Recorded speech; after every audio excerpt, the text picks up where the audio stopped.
देखिए वाजपेयी जी, राजेश राठौर जी की एक भी टिप्पणी नहीं हो पाई है, जल्दी जल्दी मैं ले लेती हूँ। वाजपेयी साहब, आपके पास आते हुए, अब आधार कार्ड तो तकरीबन हर किसी के पास होता है, तो यहाँ पर आधार कार्ड क्यों हटा दिया चुनाव आयोग ने?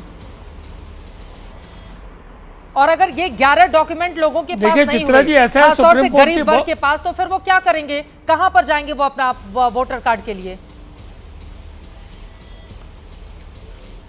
चित्रा जी, 2023 का सुप्रीम कोर्ट का जजमेंट है, 11 से बढ़ा के 18 डॉक्यूमेंट, एक सेकंड, 18 डॉक्यूमेंट हो गए। अब देखिए राठौर जी, आ रही हूँ, एक बार वाजपेयी जी की बात हो जाए प्लीज, मैं उसके बाद आप ही के पास आ रही हूँ। बोलिए वाजपेयी जी। हम ये कह रहे हैं कि 2023 में सुप्रीम कोर्ट की जजमेंट के बाद 11 से बढ़ के 18 डॉक्यूमेंट हो गए हैं और उसमें आधार भी इंक्लूडेड है। आधार तो मैंडेटरी हो गया एक तरीके से। देखिए, किसी को भी वोट डालने से वंचित नहीं किया जाएगा, ये सुप्रीम कोर्ट ने बार बार कहा है। तो ये भ्रम की स्थिति क्यों पैदा कर रहे हैं?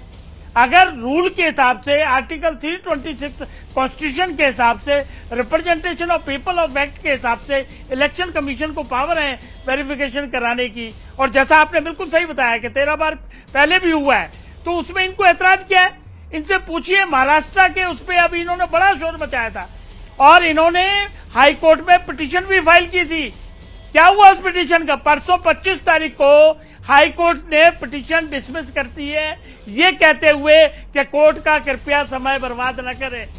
तो इनका शक किस बिना पे है? हमें तो ये बात समझ नहीं आती। नहीं, जब इलेक्शन कमीशन बुलाता है तो जाते नहीं है। वाजपेयी साहब, आप कह रहे हैं आधार कार्ड है, अभी जेडीयू की प्रवक्ता की ओर से कहा गया आधार कार्ड नहीं है, यही तो कंफ्यूजन है ना?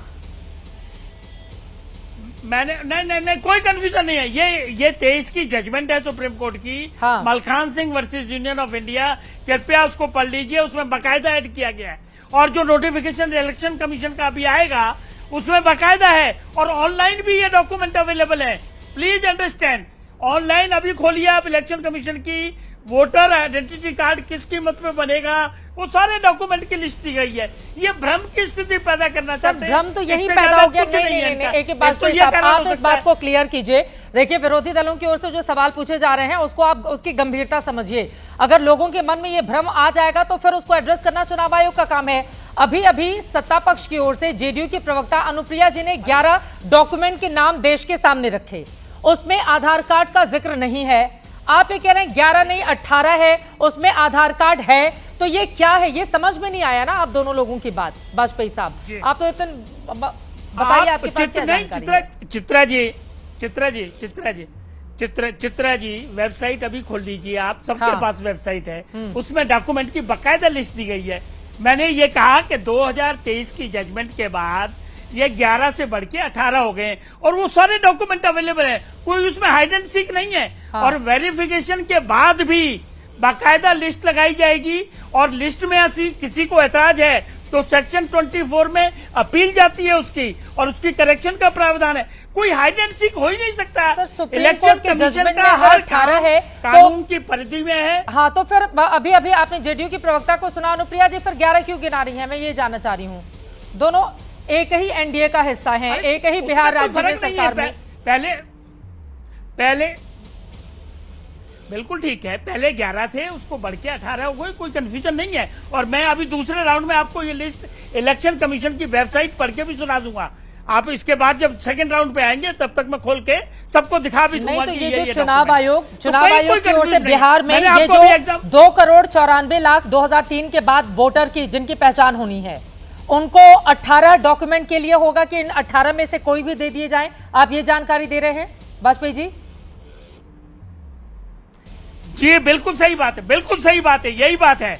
मैं ये कह रहा हूं कि अगर उसके बावजूद भी कोई इरेगुलरिटी रह जाती है तो उसका प्रावधान है सेक्शन 24 में अपील का, वो जाके उसको दुरुस्त भी करा सकता है। ये गुमराह करने से कोई गुमराह होने वाला नहीं है। हर चीज पाक साफ तरीके से वेबसाइट पे आएगी, वेबसाइट का जमाना है। पूरी फाइनल अभी महाराष्ट्र में इन्होंने कितना शोर मचाया था चित्रा जी, आपके चैनल पे ये लोग शोर मचा रहे थे। क्या हुआ उसका रिजल्ट? जुडिशियल वर्डिक्ट के बाद तो कुछ बचता ही नहीं है। ठीक है। जब हाईकोर्ट ने संज्ञा, इन्होंने कहा 40 लाख वोट बढ़ गए, कहीं कहा 30 लाख वोट बढ़ गए, क्या रिजल्ट निकला उसका? तो ये सिर्फ हवा बनाने की कोशिश करते हैं। सत्ता पक्ष कोई भी काम करेगा या इलेक्शन कमीशन कोई काम करेगा, सुप्रीम कोर्ट का जजमेंट इनके हक का नहीं आएगा तो उसको क्रिटिसाइज करने लगेंगे कि सुप्रीम कोर्ट बिक गया है, सुप्रीम कोर्ट ये हो गया। ये इनका रोज का काम बन चुका है, लेकिन जनता इनके छलावे में आने वाली नहीं है। निष्पक्ष चुनाव होता है, ये भी जीतते हैं, हम भी जीतते हैं, ये भी हारते हैं, हम भी हारते हैं। और 48 बार जजमेंट आ आपको चुकी तो है ज्यादा सुप्रीम ही कोर्ट एहसास में। होगा ना Please, 2020 के EVM पे रिजल्ट इन्होंने का। कितना आप जरा सोचिए कितनी ताकत लगाई थी आप लोगों ने, लेकिन उसके बावजूद कुछ नहीं कर पाए थे उस समय नीतीश कुमार का। अब आप तो दूध का जला छाछ भी फूक फूक कर पी रहे हैं सर। आपकी स्थिति हम समझ सकते हैं। आसिम वकार साहब पहले कुछ बोलेंगे, राजेश राठौर जी, उसके बाद फौरन तुरंत आ रही हूँ, वो बहुत देर से हाथ उठा रहे हैं। वकार जी बोलिए, क्या कहना चाहते हैं? देखिए, आपने मुझसे कई बार पूछा कि आप बता दीजिए कौन कौन से डॉक्यूमेंट्स हैं, लिस्ट दे दीजिए। मैंने जानबूझकर नहीं बोला था। मुझे इस बात का इंतजार है कि सबसे पहले चुनाव आयोग खुद डिक्लेयर करे। अब आपके सामने ये वाजपेयी जी कह रहे हैं कि गुमराह कर रहा है विपक्ष, और आपके चैनल पर कौन गुमराह कर रहा है? जो सरकार पक्ष के 3 लोग बैठे हैं, बीजेपी, जेडीयू और ये एलजेपी, ये तीनों ही आपस में सेटिस्फाई नहीं है। बिल्कुल, क्या 18 है कि 11 है? जनता को गुमराह कर रहे हैं। हाँ, एक कह रहा है कि आधार है, एक कह रहा है आधार नहीं है। दोनों के पास दस्तावेज नहीं है। अब अजय आलोक जी के पास में सबूत जाऊंगी दोनों के सबसे पास आखिरी नहीं में, वही मैं कंफर्म समझता हूं करेंगे कि यहाँ 18 है वाजपेयी कि जी 11 है। सरकार का उतना पक्ष लीजिए, वाजपेयी जी सरकार का उतना पक्ष लीजिए जितना बर्दाश्त के काबिल हो। कल सरकार को का ऐसा पक्ष ना हो क्या कि लीजिए, वो आपको खुद सरकार माफी में है। मांगना पड़ जाए।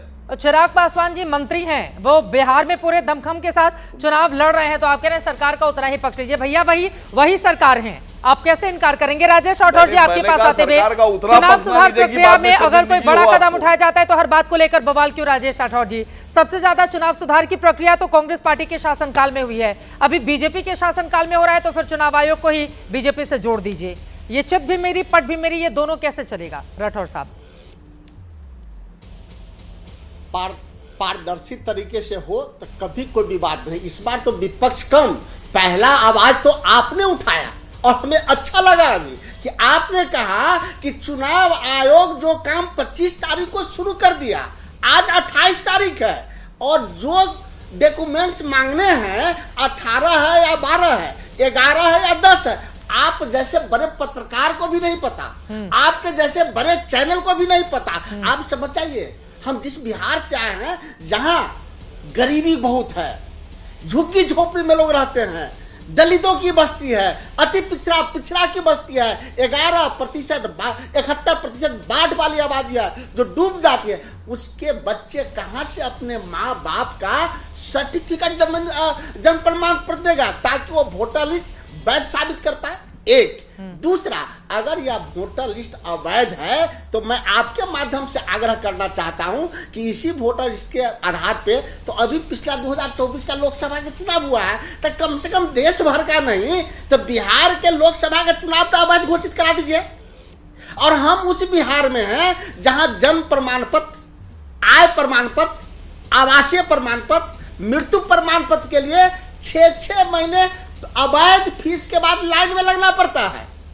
आप बताइए कि कैसे वो गरीब, दलित, शोषित, वंचित, पिछड़ा, आदिवासी, महिला, झुग्गी झोपड़ी के लोग ये प्रमाण पत्र प्रस्तुत कर पाएंगे? और सिर्फ उनको वंचित करने के लिए इसलिए किया जा रहा है कि सरकार ने मान लिया है कि पिछड़ा, अति पिछड़ा, दलित, शोषित, वंचितों का बड़ा भाग नरेंद्र मोदी और नीतीश कुमार से त्रस्त होकर उनके खिलाफ वोट करने वाले हैं। इसीलिए उनकी नोटबंदी की जा रही है, जिस तरह से नोटबंदी की गई है।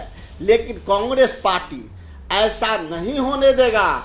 दलितों, शोषितों, वंचितों, पिछड़ों के वोट का अधिकार नोटबंदी की तरह छीनने नहीं देगा।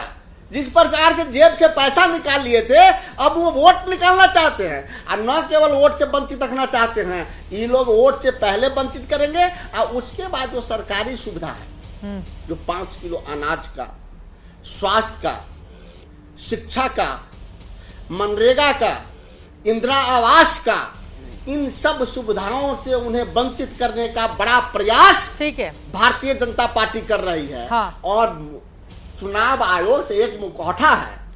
कल ही हमारे राष्ट्रीय प्रवक्ता कह के गए हैं कि महात्मा गांधी के 3 बंदर में अभी तो बंदर नरेंद्र मोदी के हो गए हैं। चुनाव आयोग किस प्रकार से, चुनाव आयोग जिस काम को 25-26 जुलाई को बैंडअप करना चाहती है, उसके बारे में आपके जैसे पत्रकार को ये नहीं पता कि कौन कौन से डॉक्यूमेंट्स मांगे हैं। इसका मतलब समझ जाइए कि किस प्रकार से भाजपा अरे मुझे नीतीश तभी कुमार पता होगी चुनाव ना, के पहले तो हार से जेडीयू और डर गया एलजेपीआर है। को पता हो, हमारे पास भी तो यहीं से आएगा ना, हम लोग भी इंतजार कर रहे हैं।